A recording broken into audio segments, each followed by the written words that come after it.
Aside from this bunker near the green, you can't see the others. No, and as we take a look down the hole, all you see is the bunker in front of the green. With the crosswind, I think I'm going to play a 3-wood, and I think that should take me over the first or the second set of cross bunkers and short of the last bunker.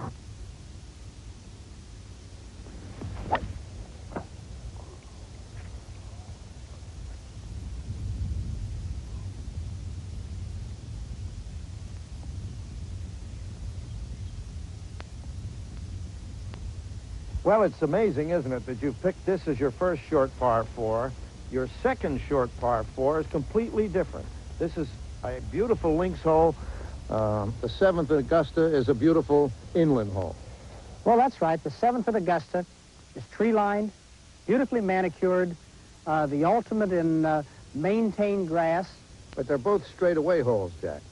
They're both straightaway, Jack, and I've often said that the 7th at Augusta is the most difficult second shot on a straightaway short par 4 that we play in golf.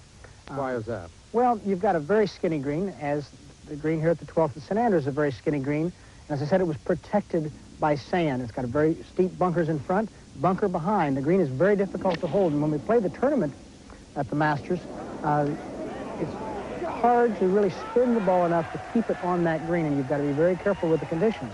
It's a great contrast, 2 great holes, 2 fun holes to play. Neither hole is an easy birdie hole, and both holes are dangerous where a fella can make 5 or 6 very easily. Jack has a phenomenal memory for the more than 100 holes and almost 50 courses he has played in more than 120 major championships. But to paraphrase a classic Hollywood line, of all the holes on all the courses in all the world, he had to pick the 10th at Riviera. I couldn't wait to ask him why. Well, here we are in the middle of the fairway. I'm always in the middle of the fairway with you, Jack. At the 10th hole at Riviera. Now, why have you chosen this short par 4? Well, Jack, I like holes with options. And this hole has more options about any short par 4 that I know. It's only 311 yards from the tee, and that's by the dog leg into the hole. It's only maybe 290 yards or maybe even a little bit less than that straight away, and there are times when you can drive it on the screen, or sometimes with the following wind, you can knock it on here with a 3-wood. And there are times when you want to try it. Well, doesn't that make it too easy a hole? Well, if you don't hit it on the green, you're just going to make 5 or 6 real quick. I see. And you have the option off the tee to hit it here. Not a hard shot.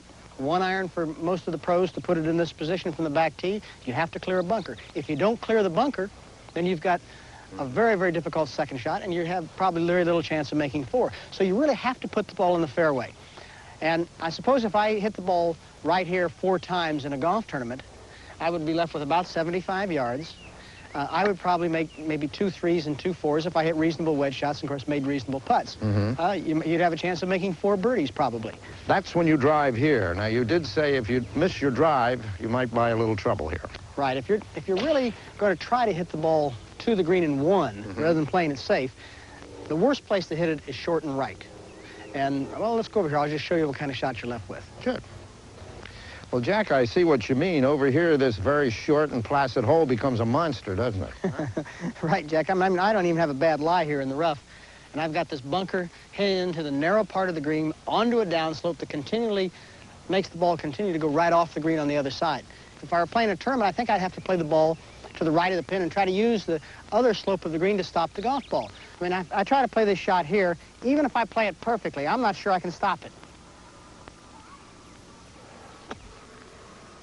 Well, that's as good as I can play it. Now, I don't think I can stop that ball. No, it went right off the other side. Now, if I were playing in a tournament, let's put another ball down here.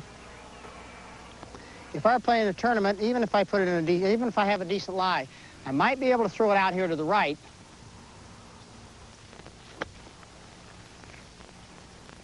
And there I can keep it on the green because the ball's stopped by the other bank.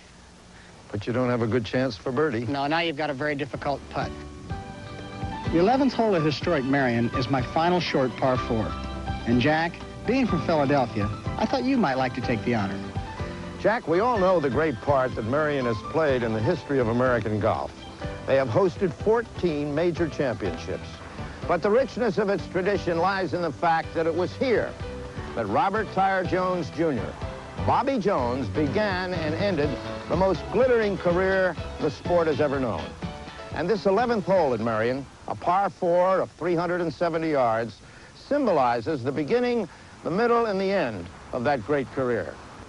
Bob Jones first came to Merion in 1916 to play in the United States Amateur Championship. He was 14 years old, he weighed 165 pounds, had a terrible temper, and a big appetite. He led the medalists the first day with a 74 and got to the quarterfinals, and the world knew they had a new sports star on their hands. Now, this 11th hole at Merion is not very long, but it's very picturesque and very good. You start from an elevated tee, and the tee shot is blind. Come on, let's take a look at the rest of the hole.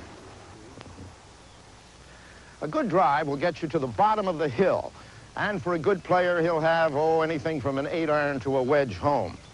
Ah, but look at home. A small green, zealously guarded by the baffling brook, which snakes its way insidiously to the left and catches many an errant shot.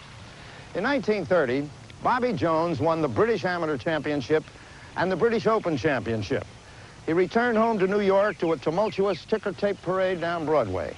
He then went on to win the United States Open Golf Championship and came to Merion here for the United States Amateur, the last leg of the Grand Slam. It's rather difficult to explain in this decade of the 80s how big a feat that was.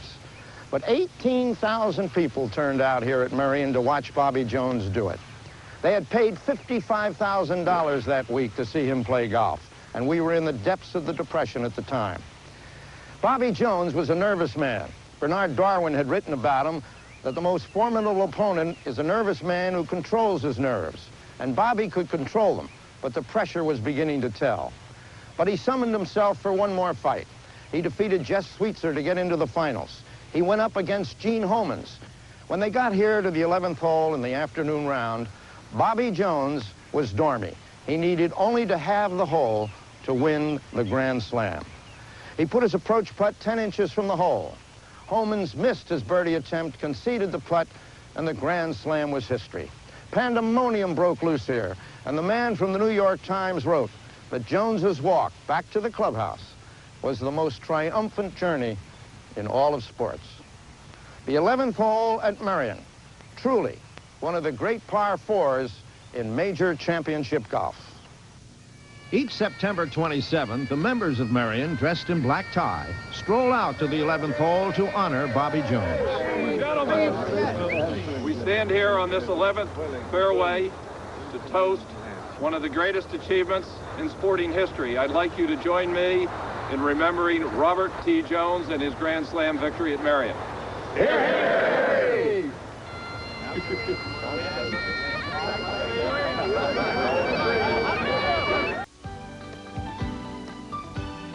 As we continue with Jack Nicklaus's selection of the greatest 18 holes of major championship golf, we return to the Monterey Peninsula and the wonders of Pebble Beach. You know by now that this is Jack's favorite golf course to play in the world.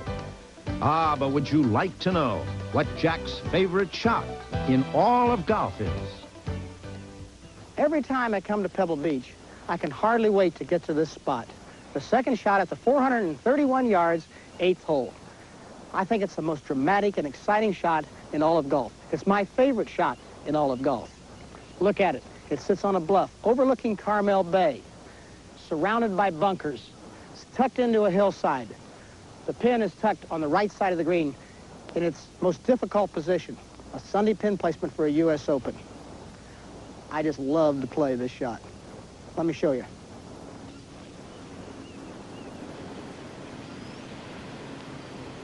From this point, I've got about 185 yards, and I'm going to play a 5-iron.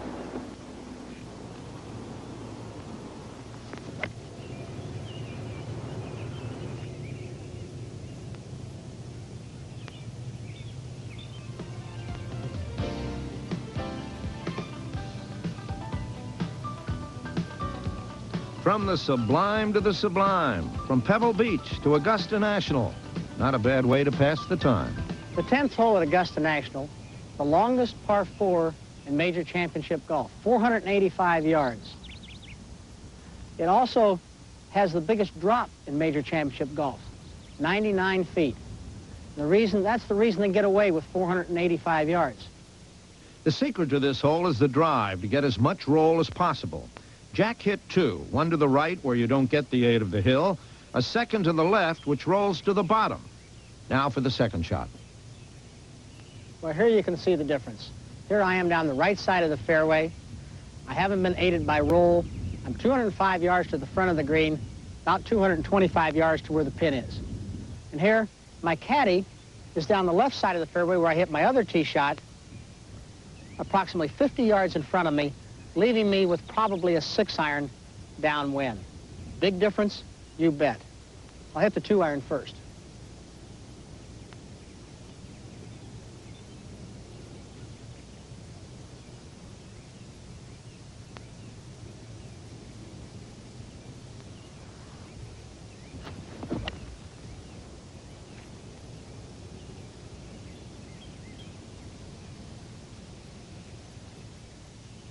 With a shot like that, maybe it was better down the right side.